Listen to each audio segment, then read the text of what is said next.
Bismillahirrahmanirrahim.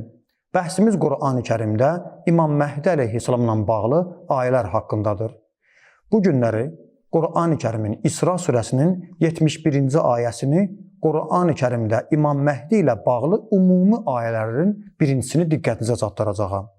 Allah Teala bu ayədə bizlərə qiyamət günü hər kəsin imamla çağıracağından xəbər verir. Bəli, Allah Teala Qur'anda buyurur, hamısı qiyamət günü bir imamla gələcək səhnəyə və bu gün sual veririk. O imam kimdir? Qiyamət günü mənimlə, sizinlə hər bir zamanda olan imam və qiyamətdə Allahın qiyamət səhnəsinə, məhşər ayağına o imamla gələcəyimiz o şəxs kimdir? Ayə budur. Yevmə nəd'u kullə unasin bi imamihim فَمَنْ أُوتِيَ كِتَابَهُ بِيَمِينِهِ فَأُولَٰئِكَ يَقْرَؤُونَ كِتَابَهُمْ وَلَا يُظْلَمُونَ فَتِيلًا. Yada sal o gün ki, insanların hər bir dəstəsini öz imamı ilə çağıracağıq. Bəli, gördüyünüz kimi ayədə Allah Teala birbaşa imam kəlməsini istifadə etmişdir. Yəni, insanların hər bir dəstəsinin öz imamı olmalıdır və qiyamət günü də həmin imamla çağırılacaqlar. Ayənin ardı, beləliklə kitablara sağ əllərinə verilən kəslər öz kitablarını oxuyarlar və onlara xurma çərdəyinin arxasındakı tel qədər zülm edilməz. Ayə çox rahat və aşkar formada bizə bildirir ki, qiyamət günü mən, siz, hamımız imamımızla çağırılacağıq. Və bugün də bu sualı ortaya qoyuruq. Bizim bugünkü zamanəmizdə o imam ki, qiyamətdə onunla çağırılacağıq, o kimdir? Sual olunur. Bu günləri o imam kimdir ki, qiyamətdə Allah Teala onunla çağırılacağından xəbər verir və onun özünə imam adı qoyur, yəni rəhbər adını qoyur. Və mənim rəhbərim, imamım bu günləri kimdir ki, qiyamətdə onunla çağırılacağam mən?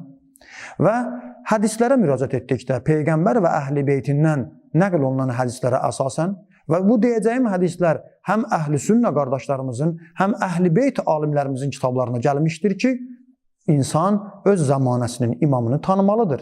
İmamlar həm bizi zəlalata apara bilər, rəhbərlər, imamlar, başçılar, həm də bizi hidayata apara bilər.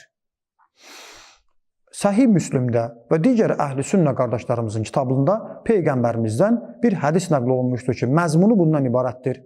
Mən matə və ləm ya'rif imamə zamanihi matə mitətən cahiliyyə. Hər kəs zamanəsinin imamını tanımadan ölsə, cahil ölmüşdür. Bu hədisin özü də İsra surəsinin 71-ci ayəsinin kənarında qoysaq, ayə deyir, qiyamətdə hər kəsi imam ilə çağırarıq və Peyğəmbər də buyurur ki, hər kəs zamanəsinin imamını tanımalıdır. Tanımazsa, əks halda onun ölümü cahil ölüm kimi hesab olunacaqdır. Və bu hədisi bütün müsəlmanlar nəql ediblər kitablarında. O cümlədən Əhl-i Sünnə qardaşlarımızın təfsir kitablarında bu ayənin təfsirində də gəlmişdir ki, həmin Peyğəmbərimizdən nəql olunur. Bu ayənin izahı belədir. Hər bir qövmü, hər bir tayfanı, dəstəni öz imam zamanı ilə, öz kitabı ilə, Rəbbi tərəfindən göndərilən müqəddəs kitabı ilə və Peyğəmbərinin sünnəti ilə çağırarıq. Üç şey. İmamın kimdir? Kitabın hansı kitabıdır? Və Peyğəmbərin sünnətindən çağırılacaq, soruşulacaqlar. İbn Abbas bu ayənin təfsirində hətta belə buyurur. İmam-ı Hudən və İmam-ı Zalalə. O imamla ki, qiyamətdə çağırılacaq, əgər batil, səhv imam seçibsə, o imamla gələcək. Əgər doğru, hidayət edən imam seçibsə, onunla. Hər kəsin qiyamətdə imamı var, rəhbəri var, rəhbərsiz şəxs yoxdur. Ardıca getdiyimiz hər bir şəxs var. Ya bizi azdıracaq, ya da bizi hidayət edəcək. İbn Abbas bu ayənin izahında belə deyir. Əhl-i Beyt imamlarımızdan İmam Muhammed Baqir əleyhissalam buyurur ki, İsra surəsinin 71-ci ayəsi nazil olduqda müsəlmanlar Peyğəmbərdən soruşdular. Peyğəmbər, siz müsəlmanların, cəmaatın imamı deyilsiniz. Peyğəmbər buyurdu, mən Allahın elçisiyəm, rəsulam, cəmaata göndərilmiş Allahın elçisiyəm, lakin məndən sonra Əhl-i Beytimdən olan imamlar olacaqlar və onlar imamlar olub gələcəklər sizə. Sonra Peyğəmbər hədisin adı buyurur ki, onları təksib edəcəklər və ilaxır onlara zülm olunacaq, hədisin ardı var. Gördüyünüz kimi Peyğəmbərdən nəql olunan hədislərdə də bu ayənin izahında imamdan söhbət gedir. Qiyamət günü hər kəs öz imamı ilə çağırılacaq. Sual oluna bilər. Qur'an-ı Kərimdə bu imam kəlməsi bəzən kitab mənasında işlənmişdir. Bəlkə məqsəd odur.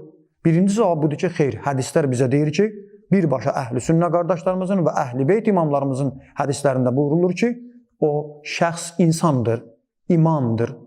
İkincisi cavabımız budur ki, əgər orada imamdan məqsəd kitabı olsa, axı ayə deyir, hər bir dəstənin bir imam olmalıdır. Halbuki kitabların nazil olması Allah tərəfindən Nuh Peyğəmbərdən sonra olmuşdur.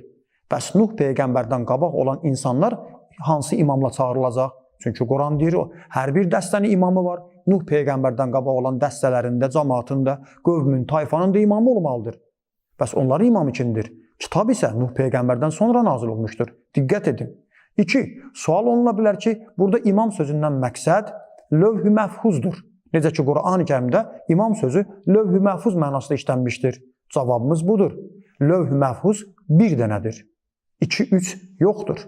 Amma imam isə bu ayə əsasən hər zamanənin, hər bir dövrün, hər bir tayfanın, hər bir qövmün, likulli qavm, hər bir qövmün imamı olmalıdır.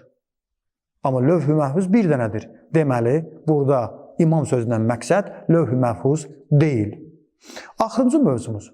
Ayənin özündən bir neçə nöqtələr də ələ gəlir. 1. Ayənin özündə imam kəlməsi rəhbər mənasında işlənmişdir.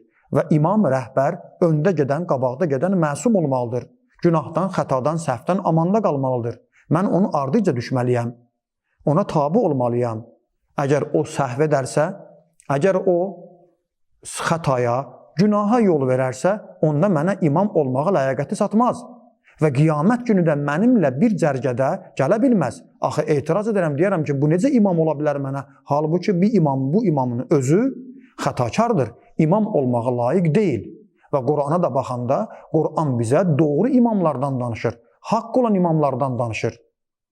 Və deməli, ayənin özündə o imam ki, xəbər verilir, biz onunla qiyamətdə gələcəyik, o imam ki, qiyamətdə mənimlə gələcək və ayənin özündə əməl dəftərindən sağ əlinə verməyindən xoşbəxt, səadətmən insanlardan söhbət gedirsə, o insan pak, təmiz, əməllərimizə şahid ola biləcək və bizə imamlığa, rəhbərliyə layiq ola biləcək insandan söhbət gedir ki, biz o imamın bu ayədən pak, təmiz insan, məsum olduğunu başa düşürük.